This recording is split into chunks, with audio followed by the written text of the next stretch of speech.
नमस्कार बंधुरा देवश्रीर रान्नाघरे आपनादेर सबाइके स्वागत जानिए आजकेर भिडियोटा शुरू करछि।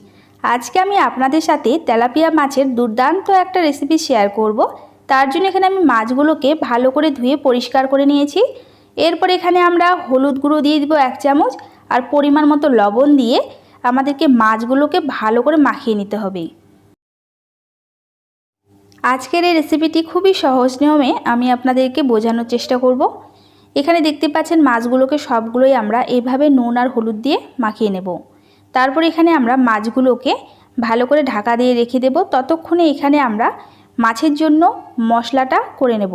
তো মাছের মশলা করার জন্য এখানে দেখুন আমি পেঁয়াজ কেটে নিয়েছি একটা, তারপর এখানে 4-5টি আমি নিয়েছি শুকনো লঙ্কা আর এখানে নিয়েছি কিছু রসুনের কোয়া। এগুলোকে সবগুলোই আমরা একসাথে পেস্ট করে নেব।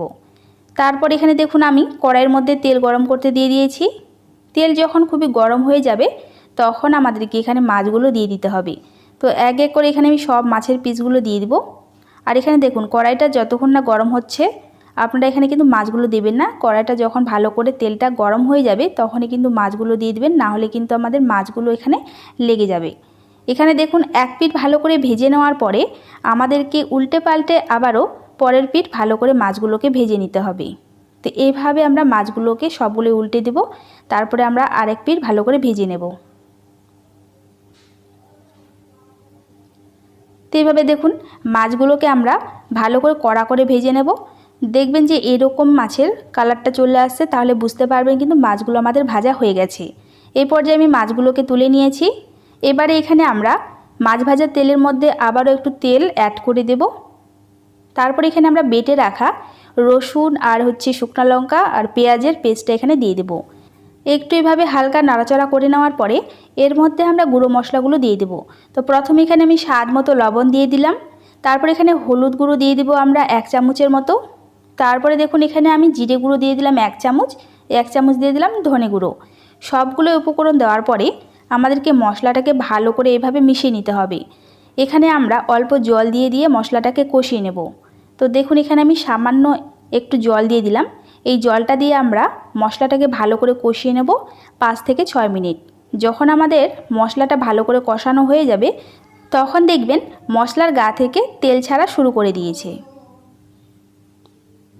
তো এইভাবে দেখতে পাচ্ছেন মশলাটা ভালো করে কষানো হয়ে গেছে আর এইভাবে তেল ছাড়াও শুরু করে দিয়েছি।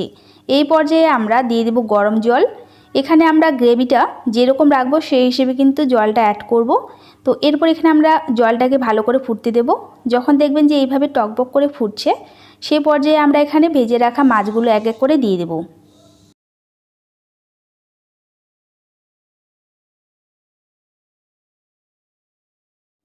এইভাবে সবগুলো মাছ ঝোলের মধ্যে দিয়ে দেওয়ার পরে এখানে আমরা ভালো করে মাছগুলোকে ঝোলের সাথে এইভাবে মিশিয়ে দেব। তো এইভাবে ভালো করে নাড়াচাড়া করে রেখে আমরা মাছটাকে আবারও 3 থেকে 4 মিনিটের মতো ফুটিয়ে নেব। এরপরেই আমাদের মাছের রেসিপিটা পুরোপুরি রেডি হয়ে যাবে। তো দেখতে পাচ্ছেন কতটা লোভনীয় লাগছে। গরম ভাতের সাথে এটা কিন্তু খেতে দুর্দান্ত লাগে।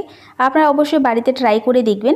আজকের ভিডিওটা আপনাদের কেমন লেগেছে অবশ্যই আমাকে কমেন্ট করে জানাবেন। ভিডিওটা ভালো লেগে থাকলে লাইক কমেন্ট শেয়ার করে দেবেন। চ্যানেলে নতুন হয়ে থাকলে প্লিজ চ্যানেলটিকে সাবস্ক্রাইব করে দেবেন।